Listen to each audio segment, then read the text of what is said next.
Hi hello friends, എല്ലാ കൂട്ടുകാർക്കും നമ്മുടെ മൗനരാഗ സീരിയലിൻ്റെ ഇന്നത്തെ നല്ലൊരു എപ്പിസോഡ് റിവ്യൂയിലേക്ക് തന്നെ സ്വാഗതം കേട്ടോ. ചാനൽ ആദ്യമായിട്ട് കാണുന്നുണ്ടെങ്കിൽ ഒന്ന് സബ്സ്ക്രൈബ് ചെയ്ത് ലൈക്ക് ചെയ്ത് സപ്പോർട്ട് ചെയ്യണേ. അങ്ങനെ നമ്മുടെ ഗംഗപ്രസാദിനെ കൊന്നത് എങ്ങനെയാണെന്ന് മനോഹർ കിരണിനോട് തുറന്നു പറയാണ്. സാറേ, അന്ന് എൻ്റെ കുഞ്ഞും അവിടെ വരുമെന്ന് ആലോചിച്ചിട്ടാണ് സാറേ അന്ന് മതിൽ ചാടി ഞാൻ ആ ഓഡിറ്റോറിയത്തിൽ രാവിലെ തന്നെ എത്തിയത്. എടാ, അന്ന് സരിയും മോളും അവിടെ വന്നിട്ടുണ്ടായിരുന്നില്ല. അത് അവിടെ എത്തിയതിനു ശേഷമാണ് സാറേ ഞാൻ അറിഞ്ഞത്. പക്ഷെ നിങ്ങൾ അവളെ കല്യാണം വിളിച്ചു കാണുമല്ലോ. കാർത്തികേച്ചിയുടെ കല്യാണം ആയതുകൊണ്ട് തന്നെ അവൾ കുഞ്ഞായിട്ട് വരുമെന്ന് ഞാൻ പ്രതീക്ഷിച്ചു. കുഞ്ഞിനോ ഒരു നോക്ക് കാണാമെന്ന് വെച്ചിട്ടാണ് ഞാൻ അവിടെ കാത്തിരുന്നത്. ആ സമയത്താണ് കുറച്ചു കഴിഞ്ഞപ്പോഴേക്കും ഗംഗപ്രസാദും മതിൽ ചാടി വരുന്നത് ഞാൻ കണ്ടത്. പിന്നീട് മനോഹർ പറയുന്നുണ്ട്, അതിനുശേഷം സാറും ഗംഗയും തമ്മിൽ ഭയങ്കര അടിയുണ്ടായതും ശേഷം ഒരു സമയം എത്തിയപ്പോഴേക്കും ഗംഗ സാറിന്റെ കണ്ണിലേക്ക് മണ്ണ് കുടഞ്ഞിട്ട് അവിടുന്ന് രക്ഷപ്പെടാൻ നോക്കിയപ്പോഴേക്കും അവൻ രക്ഷപ്പെട്ട് വന്നത് എൻ്റെ അടുത്തേക്കായിരുന്നു സാറേ എന്ന് പറയാണ്. ശേഷം മനോഹർ പറയുന്നുണ്ട്, അവന്റെ മതില് ചാടി പോലും കടക്കാൻ പറ്റണ ആരോഗ്യം ഉണ്ടായിരുന്നില്ല. ആകെ തളർന്നൊടിഞ്ഞാണ് അവൻ പോകുന്നുണ്ടായിരുന്നത്. എന്നെ കണ്ടപ്പോ അവൻ എന്നോട് ചോദിച്ചു, എടാ മനോഹറെ, നീ എന്താ ഇവിടെ എന്ന് ചോദിച്ചപ്പോ ഞാൻ പറയുകയും ചെയ്തു, അത് എന്റെ പരോള് കഴിഞ്ഞിടാൻ ഞാൻ തിരിച്ച് ജയിലിലേക്ക് പോവാണ്. അതിനു മുമ്പ് നിന്നെ കൊന്നിട്ട് പോകാന്ന് വിചാരിച്ചു. മനോഹരെ, എന്നെ കൊന്നിട്ടോ? എടാ, നീ എന്റെ കൂടെ നിൽക്കേണ്ടവനല്ലേ? എടാ, എന്നെ സംരക്ഷിക്കേണ്ടവനല്ലേ? നീ എന്തിനാണ് എന്നെ കൊല്ലണത്? എടാ, ഞാൻ സ്നേഹിക്കുന്നവരെയും എൻ്റെ മോളെ സ്നേഹിക്കുന്നവരെയും നീ വെറുതെ വിടില്ല. അപ്പൊ അതിനു വേണ്ടി, അവരുടെ സന്തോഷത്തിന് വേണ്ടി ഞാൻ നിന്നെ കൊല്ലാൻ വേണ്ടി പോകുവാടാ എന്ന് പറഞ്ഞിട്ട് ആ ഇരുമ്പ് തണ്ട് കൊണ്ട് ഒരൊറ്റടി മനോഹറിന്റെ തലക്ക് ഒരു അടി അടിച്ചാട്ടോ. മനോഹർ ആ അടിയിൽ തന്നെ വീഴുകയും ചെയ്തു. കിരൺ പറയുന്നുണ്ട്, സാറേ, ഒരു പ്രാവശ്യം ഞാൻ അവന്റെ തലക്കടിച്ചുള്ളൂ. അവന്റെ പൾസ് നിന്നോന്നോ ശ്വാസം ഉണ്ടോന്നോ ഒന്നും ഞാൻ നോക്കാൻ നിന്നില്ല. അത് കഴിഞ്ഞപ്പോ തന്നെ ഞാൻ അവിടുന്ന് പോകുകയാണ് ചെയ്തത്. കിരൺ പറയുന്നുണ്ട്, നീ പറയണതൊക്കെ കേൾക്കുമ്പോൾ വിശ്വസിക്കാൻ പോലും പറ്റുന്നില്ല സാറേ. എൻ്റെ അടുത്ത് പോലീസുകാർ പല രീതിയിലും ക്വസ്റ്റ്യൻ ചെയ്തു. പക്ഷെ സാർ അവനെ അടിച്ച കാര്യം ഞാൻ പറഞ്ഞിട്ടില്ല സാറേ. അതിന് പറയുകയില്ല. അവശനായിട്ടുള്ള അവനെ കണ്ടു, മറ്റുള്ളവരുടെ ജീവന് ഭീഷണിയാവുന്ന അവനെ, അല്ലെങ്കിൽ എൻ്റെ മോളെ സംരക്ഷിക്കണ കിരണിനെയും കല്യാണിനെയൊക്കെ ഉപദ്രവിക്കുമെന്ന് വെച്ചിട്ടാണ് ഞാൻ അവനെ കൊന്നത് എന്നാണ് ഞാൻ പറഞ്ഞിരിക്കുന്നത് എന്ന് പറയാണ്. കിരൺ പറയുന്നുണ്ട്, ഹോ, എന്നാലും നീ ഇത് ചെയ്തൊന്നും ഒരിക്കലും എനിക്ക് വിശ്വസിക്കാനേ പറ്റുന്നില്ല മനോഹറെ. സാറേ, ഈ കോടതിയിലെ കേസും കാര്യങ്ങളൊക്കെ നടക്കുമ്പോൾ അതെല്ലാം വാർത്തയിലൂടെ ഞാൻ അറിയുന്നുണ്ടായിരുന്നു. നിങ്ങൾക്ക് ജാമ്യം കിട്ടില്ല എന്നാണെങ്കിൽ ഞാൻ ആ കുറ്റം ഏറ്റെടുക്കുമായിരുന്നു. പക്ഷെ നവീൻ വക്കീലായതുകൊണ്ട് തന്നെ നിങ്ങൾക്ക് ജാമ്യം കിട്ടുമെന്നൊക്കെ ഇവിടെ ഒരുപാട് പേര് പറഞ്ഞിരുന്നു. നിങ്ങളെ വെറുതെ വിടുമെന്ന് പറയണ്ടായിരുന്നു. പിന്നെ ഇരുമ്പതണ്ടിലെ വിരലടയാളം നിങ്ങളുടെ അല്ലല്ലോ. അതുകൊണ്ട് തന്നെ എനിക്ക് ഉറപ്പുണ്ടായിരുന്നു, അഥവാ നിങ്ങൾ എങ്ങാനും ജയിലിൽ പോകേണ്ടി വരുന്നൊരു സാഹചര്യം വരുവാണെങ്കിൽ ഞാനെല്ലാം പറയാൻ തന്നെയാണ് സാറേ നിന്നത് എന്ന് മനോഹർ പറയുന്നുണ്ട് കേട്ടോ. ശേഷം മനോഹർ പറയുന്നുണ്ട്, അതെല്ലാം ചെയ്തു കഴിഞ്ഞ് ഇവിടെ എത്തിയതിന് ശേഷമാണ് ഞാൻ സാറിനും കല്യാണി മാഡത്തിനും കത്തുകൾ എഴുതിക്കൊണ്ടിരുന്നത്. അതെന്റെ കുഞ്ഞിനെ കാണിക്കണമെന്ന് പറയാനായിട്ടല്ല, കുഞ്ഞിന്റെ വിശേഷങ്ങൾ അറിയാനായിട്ടാണ് എന്ന് പറയാണ്. കിരൺ പറയണ്ടടാ, നീ കത്തുകളൊക്കെ എഴുതുമ്പോൾ അതൊന്നും വായിക്കരുതെന്ന് എൻ്റെ അച്ഛനും അമ്മയും ഞങ്ങളുടെ കൂടെ നിന്നവർ എല്ലാവരും പറഞ്ഞു. എല്ലാവരും സരയുവിനെ സപ്പോർട്ടായിരുന്നു. കാരണം ഒരു പെണ്ണ് സഹിക്കാൻ പറ്റാത്ത കാര്യങ്ങളാണല്ലോ നീ ചെയ്തു കൂട്ടിയത്. അതുകൊണ്ടിട്ടാണ് എല്ലാവർക്കും നിന്നോട് ദേഷ്യം ഉണ്ടായിരുന്നത്. അതുകൊണ്ടാണ് ഞങ്ങൾ കത്തുകളൊന്നും വായിക്കാതിരുന്നത്. സാറേ, അതൊന്നും സാരില്ല. ഇതിപ്പോ ഞാൻ നാളെ എങ്ങാനും എന്നെ ജയിലിലേക്ക് മാറ്റുമായിരിക്കും. അതിനുശേഷം കോടതിയിലേക്ക് കൊണ്ടുപോകും. അതിന് മുമ്പെങ്കിലും എൻ്റെ മോളെ എനിക്കൊന്ന് കൊണ്ടുവന്ന് കാണിക്കൂ സാറേ. ഒരൊറ്റ പ്രാവശ്യം. അയ്യോ, ബുദ്ധിമുട്ടാണെങ്കിൽ വേണ്ട കേട്ടോ, പറ്റെങ്കിൽ മാത്രം മതി. എടാ, കൺമണി മോളെ നോക്കണത് എൻ്റെ അച്ഛനും അമ്മയാണ്. ഞാനും കല്യാണി എല്ലാം സപ്പോർട്ടും ചെയ്തു കൊടുക്കുന്നുണ്ട്. പക്ഷെ അവൾക്ക് എല്ലാമാണ് സരയും.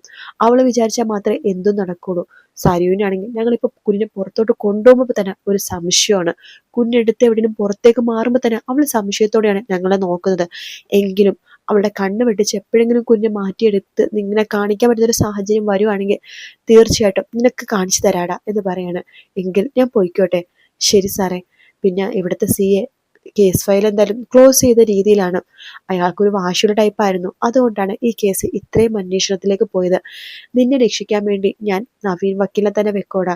രക്ഷിക്കാൻ പറ്റില്ലെങ്കിൽ പോലും നവീൻ വക്കീല് നിന്നെ എങ്ങനെയെങ്കിലും കേസിന്റെ ഇതിന്റെ ശിക്ഷയുടെ കാലാവധിയെങ്കിലും കുറയ്ക്കും. എനിക്ക് ഉറപ്പുണ്ട് നവീൻ നിന്നെ രക്ഷപ്പെടുത്തോടാ എന്ന് പറഞ്ഞിട്ട് കിരൺ അവിടെ നിന്ന് പോവാണ്. മനോഹർ വിഷമിച്ചുകൊണ്ട് അവിടെ നിൽക്കാട്ടോ. കിരൺ പോണ സമയത്ത് കിരണിന്റെ കണ്ണ് നിറയുന്നുണ്ട്. മനോഹറിന്റെ മുമ്പിൽ അങ്ങനെ കാണിക്കുന്നുണ്ടെന്ന് ഇല്ലെന്നേ ഉണ്ടായിരുന്നുള്ളൂ. കിരൺ അവിടെ നേരെ വീട്ടിലേക്ക് പോകുവാണ്. മനോഹർ അങ്ങനെ ജയിലിൽ തന്നെ കിടക്കുക കേട്ടോ. ആ സമയം പിന്നീട് കാണിക്കുന്ന കല്യാണിനെയും കാർത്തികേനെയും ആട്ടോ.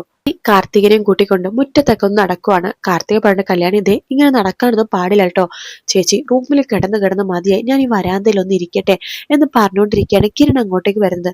ആ കല്യാണി നിനക്കിപ്പോ എങ്ങനെയുണ്ടെന്ന് ചോദിക്കുമ്പോ എനിക്ക് കുഴപ്പമൊന്നുമില്ല കാർത്തിക പറയുന്നുണ്ട്. കല്യാണി ഒരു സ്ഥലത്ത് അടങ്ങിയിരിക്കുന്നില്ല കിരണെ, എഴുന്നേറ്റ് നടക്കണം ഇരിക്കണം എന്നൊക്കെയാണ് പറഞ്ഞത്. കല്യാണി കുറച്ചു നാൾ കൂടി നീ കിടക്ക് കല്യാണി, അത് കഴിയുമ്പോഴേക്കും ഓക്കെ ആകുമ്പോ നിനക്ക് പഴയ പോലെയൊക്കെ എഴുന്നേറ്റ് നടക്കാലോ. അതൊക്കെ നോക്കാൻ കിരണേട്ടാ. അല്ല ജയിലിൽ പോയിട്ട് എന്തായി? അപ്പോഴേക്കും ലക്ഷ്മിയമ്മ അവിടേക്ക് വരുന്നുണ്ട്. ജയിലിൽ പോയിട്ട് ഞാൻ മനോഹരനോട് സംസാരിച്ചു, അവൻ തന്നെയാണ് കൃത്യം ചെയ്തത്. ഒരു ഗംഗപ്രസാദ് അടിച്ച് അവശനാക്കി എന്ന് പറഞ്ഞില്ലേ, അതിനുശേഷം മനോഹറാണ് അവന്റെ തലക്കടിച്ചത്. അവനെല്ലാം ഡീറ്റെയിൽ ആയിട്ട് എന്നോട് പറഞ്ഞു. പിന്നെ ഞാനും രതീഷും വേലും ജയിലിൽ പോകുവാണെന്നുണ്ടെങ്കിൽ തന്നെ അവൻ സത്യങ്ങളൊക്കെ പോലീസുകാർക്ക് പറയാൻ വേണ്ടി നിൽക്കുമായിരുന്നു. ഇങ്ങനെയൊക്കെയാണ് കല്യാണി നടന്നത്. അവൻ പറയുമ്പോൾ എനിക്കൊന്നും വിശ്വസിക്കാൻ പറ്റുന്നുണ്ടായില്ല. പക്ഷെ അവൻ തന്നെയാണ് ഈ കൃത്യം നിർവഹിച്ചത്, നമ്മളെയൊക്കെ രക്ഷിക്കാനായിട്ട്. അത് കേട്ട് ലക്ഷ്മി പറയുന്നുണ്ട്, ഓ അങ്ങനെയാണെങ്കിൽ അവൻ നല്ലൊരു കാര്യമാണല്ലോ ചെയ്തത്, ഇപ്പൊ എനിക്ക് അവനോട് ഒരു ദേഷ്യമില്ല. അപ്പോ കല്യാണി പറയുന്നുണ്ട്, നമ്മുടെ കൂടെ ചേർത്ത് നിർത്തേണ്ടവനാണ് മനോഹർ എന്ന് കല്യാണി പറയുന്നുണ്ട്. ലക്ഷ്മി പറയുന്നുണ്ട്, മോനെ കിരണെ, അവനെ തെളിവെടുപ്പിനായിട്ട് നാളെയല്ലേ കോടതിയിൽ ഹാജരാക്കുള്ളൂ. അതെ, അപ്പോ ഇന്ന് അവൻ ജയിലിൽ തന്നെ കിടക്കുമല്ലേ? കിടക്കും. എങ്കിൽ കാർത്തികെ മോളെ നമുക്കൊന്ന് അവനെ കാണാൻ പോയാലോ? പോകാമേ, എങ്കിൽ ഇപ്പൊ തന്നെ പോകാം എന്ന് ലക്ഷ്മി പറയാണ്. അങ്ങനെ കാർത്തികയും ലക്ഷ്മിയമ്മയും കൂടിയിട്ട് മനോഹരനെ കാണാൻ വേണ്ടി പോവാട്ടോ. കിരണാണെങ്കിൽ കല്യാണിയും കൂട്ടിക്കൊണ്ട് റൂമിലേക്ക് പോവാണ്. കല്യാണത്തിൽ കിടക്കാൻ വേണ്ടിട്ട് റൂമിലേക്ക് പോവാണ്. അതിനുശേഷം പിന്നീട് കാണിക്കുന്നത് നമ്മുടെ സി ഐനാട്ടോ. സി ഐ നമ്മുടെ മനോഹറിന്റെ അടുത്തേക്ക് വരുന്നുണ്ട്. എന്നിട്ട് പറയുന്നുണ്ട്, എടാ മനോഹറെ, നടക്കാൻ പാടില്ലാത്ത കാര്യങ്ങളൊക്കെ ആണല്ലോടാ നടക്കുന്നത് എന്ന് ചോദിക്കാണ്. എന്താ സാറേ? ആ സ്റ്റെഫി അവള് ജയിലിൽ ചാടിയടാ എന്ന് പറയാണ്. വനിതാ ജയിലോ? അതെ, അവള് പരോള് കഴിഞ്ഞ് ഇന്നലെ കേറിയിരുന്നല്ലോ, ഇന്ന് രാവിലെ അവള് ജയിലിൽ ചാടി. നിന്നെ കൊലപ്പെടുത്താൻ ഇങ്ങോട്ടെങ്ങാനും ഓടിക്കേറി വരുമെന്ന് എനിക്ക് പേടി. നാളത്തെ തെളിവെടുപ്പ് കഴിഞ്ഞിട്ട് നിന്നെ ജയിലിലാക്കിയാലേ എനിക്ക് സമാധാനമാവുള്ളൂ. അപ്പൊ മനോഹർ പറയുന്നുണ്ട്, സാറേ എന്നോട് അവൾക്ക് ദേഷ്യം ഉണ്ടാകും, ഞാനാണല്ലോ ഗംഗേനെ കൊന്നത്. പക്ഷെ അവൾക്ക് വേറെ ഒരുപാട് ദേഷ്യമുള്ളത് ലക്ഷ്മി അമ്മയെടുത്തും കാർത്തിക ചേച്ചിയെടുത്താണ്. അവരോട് സൂക്ഷിക്കാൻ വേണ്ടി പറയണം സാറേ. കിരൺ സാറിനോടും കല്യാണി മേഡത്തിനൊക്കെ അവൾക്ക് ദേഷ്യമാണ്. അപ്പോ സി എ പറയുന്നുണ്ട്, സാധാരണ വനിതാ ജയിലൊന്നും ആരും അങ്ങനെ പെട്ടെന്ന് കടക്കാറില്ല. പക്ഷെ അവള് കിടന്നു, അവളെ മനോഹരനെ അനുകരിക്കുന്നവളാണല്ലോ, ഇങ്ങനെ എന്തെങ്കിലും ചെയ്തില്ലെങ്കിൽ അത്ഭുതമുള്ളൂ.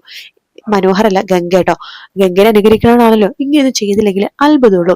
എനിക്ക് മനസ്സിലാവാത്ത അതല്ല മനോഹരെ, ഈ ഗംഗയും സ്റ്റെഫിയൊക്കെ എന്തിനു വേണ്ടിയിട്ടാണ് ജീവിക്കണത് ഒരു അർത്ഥവും ഇല്ല എന്ന് പറയുമ്പോൾ മനോഹർ പറഞ്ഞത്, സാറേ അത് അവരുടെ ഓരോരോ മൈൻഡ് സെറ്റ് ആണ്. ഇപ്പൊ അവര് വിചാരിക്കുന്നത് അവർ ചെയ്യുന്നതൊക്കെ ശരിയാണെന്നാണ്. പക്ഷെ നാളൊരു സമയത്ത് അവർ തിരിച്ച് ചിന്തിക്കുകയാണെങ്കിൽ അവർക്ക് ചിലപ്പോൾ മനംമാറ്റം സംഭവിക്കുമായിരിക്കും. അത് കേട്ട് സി എ പറയുന്നുണ്ട്, എടാ മനോഹരെ, നിന്റെ മാറ്റം വിശ്വസിക്കാൻ പറ്റുന്നില്ല. നീ എങ്ങനെ നടന്നവനാണെന്നൊക്കെ എനിക്ക് നന്നായിട്ട് അറിയാം. നിന്റെ സാഹചര്യം കൊണ്ടിട്ടാണ് നീ ഈ അവസ്ഥയിലായത്. പക്ഷെ ഈ ഗംഗപ്രസാദും ഈ സ്റ്റെഫിയൊക്കെ വലിയ വീടുകൾ ജനിച്ചു വളർന്നവരാ. എന്നിട്ട് അവർ ഈ അവസ്ഥയിൽ വരുമെന്നുണ്ടെങ്കിൽ അവരുടെ മനസ്സിന്റെ ഒരു ഇത് കൊണ്ടിട്ടാണ് അതൊക്കെ. ഇനിയിപ്പൊ ആ സ്റ്റെഫീനെ സൂക്ഷിക്കണം, ആ കിരൺ സാറിനോടൊന്ന് സൂക്ഷിക്കണം എന്ന് പറയണേ സാറേ. കിരണൊക്കെ സൂക്ഷിക്കൂടാ, അവനെ കുറിച്ച് ആലോചിക്കുമ്പോൾ എനിക്ക് അഭിമാനം തോന്നുകയാണ്. ഈ കേസില് ശതമാനം അന്വേഷിക്കുന്ന സമയത്ത് അവനെങ്ങനെ പ്രതിയായി പോകുന്നുണ്ടെങ്കിൽ എനിക്ക് വിഷമമായാനെ. പക്ഷെ എന്റെ മുമ്പിലേക്ക് ഒരു കേസ് ഫയൽ വന്നു കഴിഞ്ഞാൽ ഞാനത് തെളിയിക്കും മനോഹറെ. അത് എൻ്റെ ഒരു വാശിയാണ്. അതുകൊണ്ടാണ് ഞാൻ ഈ കേസ് തെളിയിക്കുന്നത്. അല്ലാതെ എനിക്ക് കിരണിനോട് ഒരു ദേഷ്യമോ വൈരാഗ്യവും ഇല്ല. ഇതെല്ലാം കഴിഞ്ഞിട്ട് ഞാൻ അയാളെ കാണാൻ പോവാൻ നിൽക്കുന്നത് തന്നെയായിരുന്നു. അപ്പോഴാണല്ലോ അയാൾ ഇങ്ങോട്ടേക്ക് വന്നത്. ഇനി ആ സ്റ്റെഫി എവിടെ നിന്നെന്ന് കണ്ടുപിടിക്കണം. എന്തായാലും ആ കേസ് ഞാൻ ക്ലോസ് ചെയ്തു. എങ്കിൽ ഞാൻ കിരണിനോട് ചോദിച്ചു, ആ ഡെഡ് ബോഡി എവിടെയാണ് കുഴിച്ചിട്ടേന്ന്. പക്ഷെ അയാളത് പറഞ്ഞില്ല കേട്ടോ എന്ന് പറയുമ്പോഴേക്കും മനോഹർ ഒന്നും മിണ്ടുന്നില്ല.